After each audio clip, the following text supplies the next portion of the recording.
Hello guys, अस्सलाम वालेकुम। This is Taleel Shah, faculty at Quintessence classes. आपको मालूम होगा 257 पोस्ट्स आ रहे हैं केएस के लिए, जेकेपीएससी ने नोटिफाई किया। और ये गोल्डन अपॉर्चुनिटी है आप सबके लिए कि आप अभी से प्रिपरेशन करना शुरू करें, तब जाके आप ये एग्ज़ाम बड़ी आराम से क्वालिफाई कर सकते हैं। आपको मालूम होगा इस एग्ज़ाम में जो 3 लेवल्स होते हैं। तो पहला जो इसका लेवल है प्रीलिम्स, वो आपका फर्स्ट वीक ऑफ जुलाई या लास्ट वीक ऑफ जून में भी हो सकता है। तो मोरलेस हम समझेंगे कि जुलाई से आपका एग्ज़ाम शुरू होगा और ये 1 साल के अंदर मोरलेस आपका एग्ज़ाम कंप्लीट होता है। तो 1 साल में आपका इंशाल्लाह जो है क्वालिफाई करके आप लिस्ट में आ सकते हैं। तो इस वीडियो में मैं आपको ये बताऊंगा कि एग्ज़ाम में खासकर जो पहली इसकी लेवल है प्रीलिम्स, उसमें क्या क्या चीज़ें पढ़नी ज़रूरी है और हम आपको क्या प्रोवाइड करेंगे। तो आपका जो प्रीलिम्स है वो मोरलेस आपका फर्स्ट वीक ऑफ जुलाई में होगा। और आपके अभी अगर देखा जाए 6 मंथ्स रहे हैं और 6 मंथ्स जो आपके रिमेनिंग है ये काफ़ी ज़्यादा है। आप प्रीलिम्स बिल्कुल आराम से क्वालिफाई कर सकते हो, लेकिन मेंस के लिए जो आंसर राइटिंग है वो टेक्निक डेवलप करने में थोड़ा टाइम लगता है। तो प्री तो आपका हो जाएगा, लेकिन आपको अभी से मेंस के लिए भी जो है तैयारी करनी है, तब जाके आप जो प्री के बाद मेंस होने वाला है उसको अच्छे से क्वालिफाई कर पाएंगे। तो सबसे पहले हम इस वीडियो में फोकस करेंगे प्रीलिम्स का।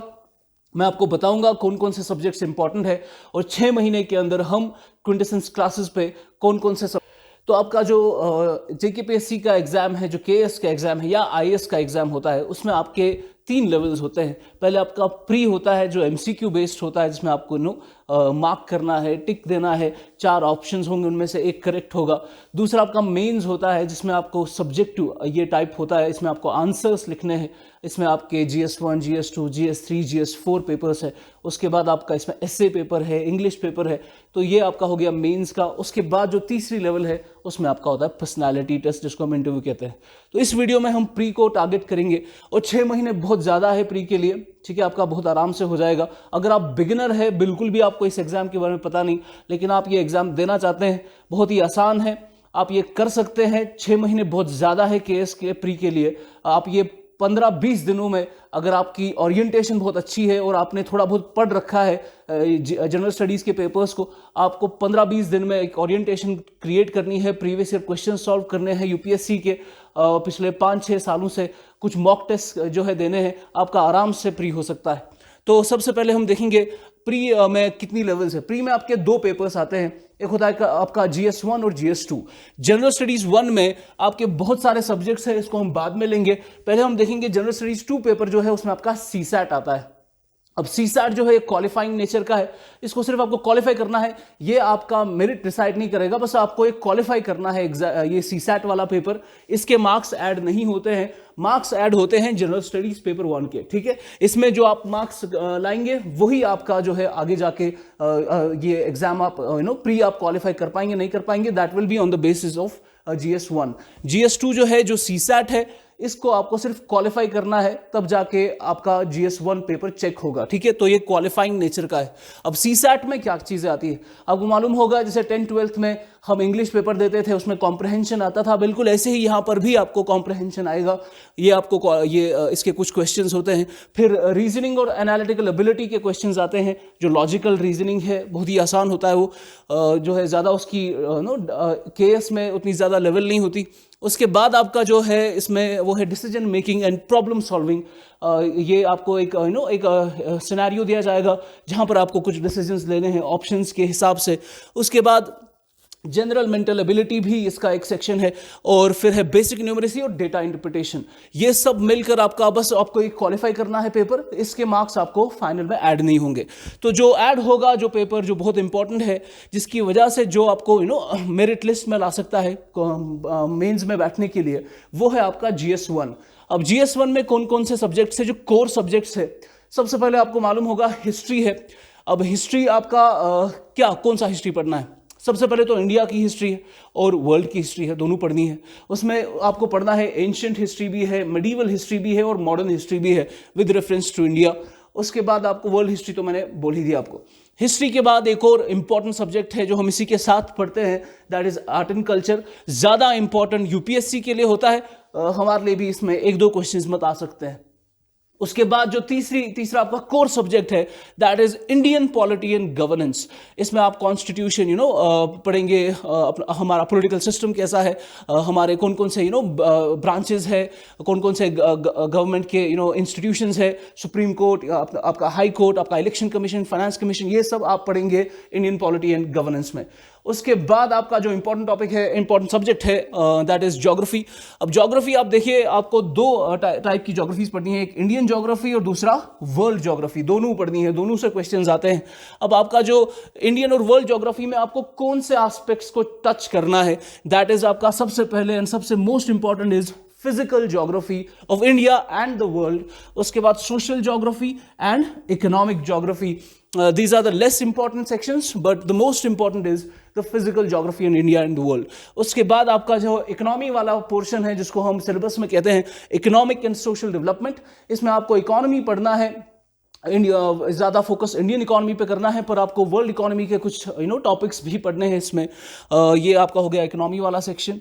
और फिर आपका एनवायरनमेंट है जो बहुत इंपॉर्टेंट है, और ज़्यादा क्वेश्चंस पिछले 1-2 सालों में एनवायरनमेंट से आ रहे हैं यूपीएससी से। एनवायरनमेंट और साइंस एंड टेक मिलकर काफ़ी ज़्यादा बड़ा पोर्शन बनता है हमारा एग्जाम का। तो एनवायरनमेंट में कौन कौन से आपके जो है टॉपिक्स है, आपको इकोलॉजी और एनवायरनमेंट पढ़ना है इसमें एक बुक आती है, वो हम आपको बताएंगे क्लास में। उसके बाद बायोडाइवर्सिटी एक टॉपिक है, इसमें बहुत बड़ा टॉपिक है, इसको आपको कवर करना है। और climate change, very important section, जिसमें आपको कॉन्फ्रेंस ऑफ पार्टीज पढ़नी है, उसका पूरा लिस्ट देखना है, क्या क्या नए क्लाइमेट कॉन्फ्रेंसेस हो रहे हैं, ये हम क्लाइमेट चेंज में देखते हैं, एनवायरनमेंट में। उसके बाद एक और सेक्शन है, और आखिरी सेक्शन जो एग्जाम का है प्रीलिम्स का, दैट इज जनरल साइंस। अब जनरल साइंस में हम जनरली क्या पढ़ते हैं, आप फिजिक्स, केमिस्ट्री और बायो पढ़ते हैं, फाइन। लेकिन इस एग्जाम के लिए आपको वो फिजिक्स जो 11th-12th में हमने पढ़ा था, या बीएससी में हम पढ़ते हैं, या आप जो केमिस्ट्री पढ़ते थे, ऑर्गेनिक इनऑर्गेनिक केमिस्ट्री, उसके बाद बायो पढ़ते थे, आपका फिजिक्स और केमिस्ट्री वाला सेक्शन उतना इंपॉर्टेंट नहीं है, लेकिन बायोलॉजी वाला सेक्शन बहुत इंपॉर्टेंट है। बायोलॉजी में एटलीस्ट आपको 12th तक आपको बायोलॉजी पढ़नी पड़ेगी इसके लिए। तो जनरल साइंस में जो आपका फिजिक्स, केमिस्ट्री, बायो है, उसमें बायो बहुत इंपॉर्टेंट है, लेकिन ये तीनों मिलकर फिजिक्स, केमिस्ट्री, बायोलॉजी, वहां से ज्यादा क्वेश्चंस नहीं आते, ज्यादा क्वेश्चंस आते हैं टेक्नोलॉजी के पोर्शन से, जो साइंस एंड टेक्नोलॉजी का हिस्सा है। तो टेक्नोलॉजी में कौन कौन सी टेक्नोलॉजीज है जो आपको पढ़ना बहुत लाजमी है। सबसे पहले आपको बायोटेक्नोलॉजी से सबसे ज्यादा क्वेश्चंस आते हैं। बायोटेक में आपको पढ़ना है जैसे जेनेटिक्स, जेनेटिकली मॉडिफाइड क्रॉप्स आपको पढ़नी है, आपको जेनेटिक एडिटिंग पढ़नी है, जैसे CRISPR-Cas9 है या स्काटा थेरेपी है, ये सब चीज़ें हम बायोटेक्नोलॉजी में पढ़ते हैं। जैसे स्टेम सेल टेक्नोलॉजी भी इसी का हिस्सा है। उसके बाद आपका बहुत इंपॉर्टेंट सेक्शन है स्पेस टेक्नोलॉजी। ये आपको पढ़ना है, आपके पास रॉकेट्स के कितने टाइप्स है, एक्सपेंडेबल रॉकेट्स क्या होते हैं, रीयूजेबल रॉकेट्स क्या होते हैं, हमारा SLV, ASLV, PSLV, GSLV, अभी फिर ULV आने वाला है, उसके बाद SSLV आएगा। तो ये सारी चीज़ें हमें स्पेस टेक्नोलॉजी में पढ़नी है। फिर डिफेंस टेक्नोलॉजी, इंडिया के पास कौन कौन सी मिसाइल्स है, पृथ्वी, आकाश, त्रिशूल, नाग। उसके बाद आपके पास डिफेंस सिस्टम में नेवी के पास कौन कौन से डिस्ट्रॉयर्स है, फ्रिगेट्स है, उनके पास कौन कौन से एम्फीबियन वॉर वेसल्स है, आपके पास कौन से एयरक्राफ्ट वेसल्स है। तो ये सब आपको पढ़ने हैं डिफेंस टेक्नोलॉजी में।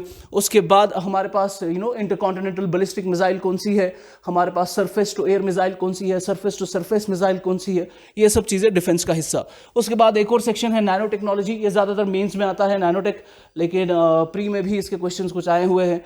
नैनो टेक्नोलॉजी में आपको खासकर एप्लीकेशंस पे ध्यान देना है कि नैनोटेक की एप्लीकेशंस क्या है वेरियस फील्ड्स में, एग्रीकल्चर में, गारमेंट इंडस्ट्री में वगैरह वगैरह। उसके बाद रोबोटिक्स का हिस्सा भी इंपॉर्टेंट है, जिसमें हम रोबोटिक्स और आर्टिफिशियल इंटेलिजेंस वगैरह को इसके साथ लिंक करते हैं। आपके पास रोबोट्स के कितने टाइप्स है, उनमें कौन कौन से इंपॉर्टेंट कंपोनेंट्स होते हैं।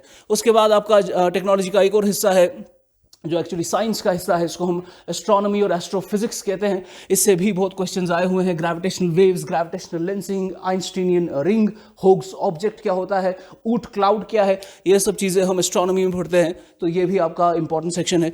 उसके बाद है इंफॉर्मेशन एंड कम्युनिकेशन टेक्नोलॉजी, बहुत इंपॉर्टेंट सेक्शन, 5 से 6 क्वेश्चन यूपीएससी में इसमें आते हैं। उसके बाद आपका है हेल्थ, इसमें आपको बीमारियां पढ़नी है, डिजीजेस पढ़नी है, जैसे आपका है वायरल डिजीजेस कौन सी है, bacterial diseases, fungal diseases, parasitic diseases, और कुछ मिसलेनियस टॉपिक्स भी है। ये आपका हो गया हेल्थ का हिस्सा।